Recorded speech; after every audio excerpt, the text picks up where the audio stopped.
Hey, welcome to Wolfman Moto 660, the very first video of the channel. I had a video already, that's just kind of a video test, video angles and things like that. So today I want to talk to you about the very first ride on the 2022 Aprilia Tuareg 660. So first of all, the first word that comes to mind is smooth. There is not enough O's in smooth to describe the ride of this bike. It is amazing. So my first ride, I did not have any of the adventure gear that you see here. Pannier racks, bags, top rack, crash bars. I didn't have any of this stuff. It was just, I got the bike home.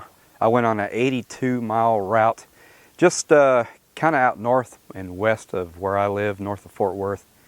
Just kind of some back roads. Really didn't hit any dirt roads until I hit Twin Hills Cycle Ranch, which is in Bridgeport, Texas. I've done a lot of dirt bike riding out there. There's a lot of single track.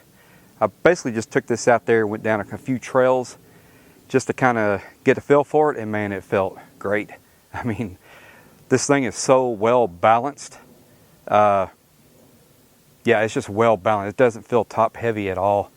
Tight turning radius, very secure feeling off-road and loose dirt and things like that with this. So on the street, it's very smooth. I went down some, just a one-lane road and not a whole lot of traffic. And there's some turns and things, and I got to whip the bike around, accelerate a little bit.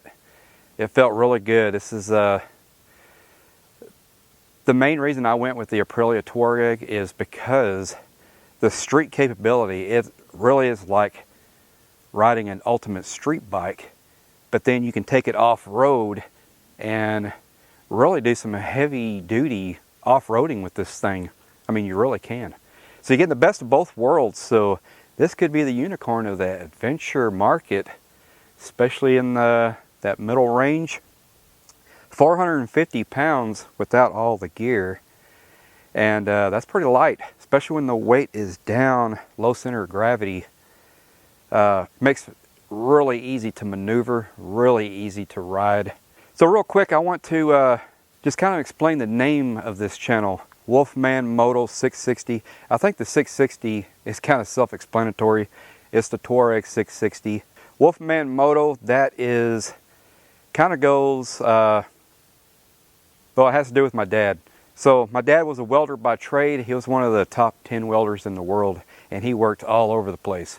Alaska, Wyoming, Canada, Florida Keys. Anything extra sensitive, they had to have weld and x-rayed every single time. That's what my dad did. So my dad had two passions in his life: dual sport motorcycle riding and the conservation of timber wolves. He loved timber wolves. We raised timber wolves. We were part of the reintroduction of northern Minnesota back in the late 80s, early 90s. As young as I can remember, I've been around timber wolves. So I was kind of raised with wolves, and sometimes I might have the mentality of a wolf. So my dad, he would go to these jobs and he would work a job or two a year, maybe 3 to 6 months at a time, and then he would take the rest of the year off. And so when he got to a new job, he walked into the work site right through the gates, and he looked up in the air and he just started howling like a wolf. That was just his thing. And the first couple of jobs, people were like, what the hell is this dude doing? And nobody really asked him too much about it. He was a big dude. He was 6'5", 260. Big, thick black hair, big black beard. Nobody really wanted to mess with him too much. And they're kind of a little intimidated to ask him why he comes in here howling like a wolf on this work site. He just did it on the first day. And as time goes by, people got to know him. And when he'd go to a job, a new job, he'd go in there through the front gates, raise his head up to the sky and start howling like a wolf. And he would start getting howls back because people were working with him in previous jobs and they got to know him. and they knew what the wolf howl was all about. And that was kind of his thing. And the last job he went on right before he retired, he walked in the front gate just like he always did at a new job site, looked up in the air and started howling like a wolf. I had to imagine, it's a pretty amazing sight, but he walks in and he howls, and he's getting over 100 wolf howls back. That is pretty amazing. So he was known as Wolfman, and my two kids really looked up to him, adored him, and they called him Grandpa Wolf. And my kids are grown now, and my daughter has a daughter, so I have a granddaughter, and she calls me Grandpa Wolf. And that name lives on. Unfortunately, I did lose my dad back in 2015, and but his spirit lives on in me with the adventure riding. So my dad bought me a Suzuki 200 SP. It was a dual sport, 1986. I was 14 years old. I did get my driver's license on that bike at 15, and I rode it all through high school, and I rode it everywhere. And where I grew up was not far from Palo Canyon. And I rode a lot out there and did some camping. I would strap stuff on the back of my fender and a backpack, and I would ride out there at 15, 16 and go camping. And when my dad was home, he had a DR 650 dual sport, and we would ride out there together. And our last ride was out towards Palo Canyon, and I got a picture of him on his dual sport 650 right before we got into Palo Canyon. So that was pretty neat. I think if he were around today, he would really love these adventure bikes. There wasn't really a whole lot of adventure bikes back then. If there were, we really didn't hear about them too much. But now they're pretty prevalent, and with social media, everybody kind of knows about everything. He would have really loved this machine. All right, let me sum up this video. This bike, I have been looking at this bike since the first time I saw it a couple years ago. And actually the first time I saw it and somebody riding it was, man, I want to get his channel name right because I want to give him credit for that. But he's overseas, and Hippo Drones, I want to say. I'll put it up on the screen. But he has this very same one. I really love off-roading. Side-by-sides, Jeeps, dirt bikes. I've had a few Harleys, street bikes.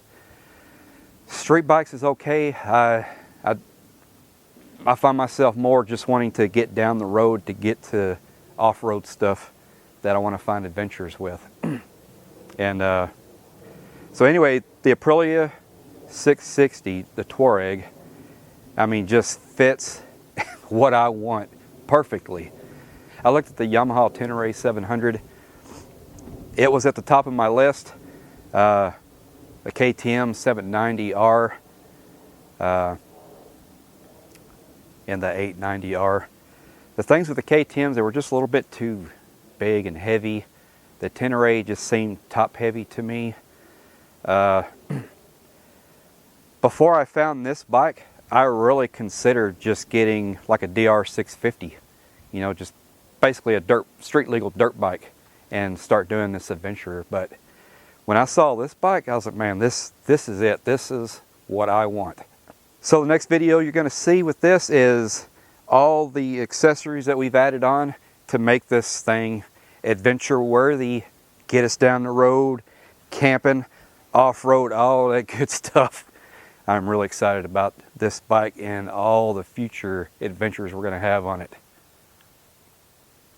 So summing it up, I wanted to share something with you that my dad always said when I was a kid. It really didn't make sense back then. It just sounded like he was just being silly. But he said, son, sometimes you're driving down the road and there's a dead end.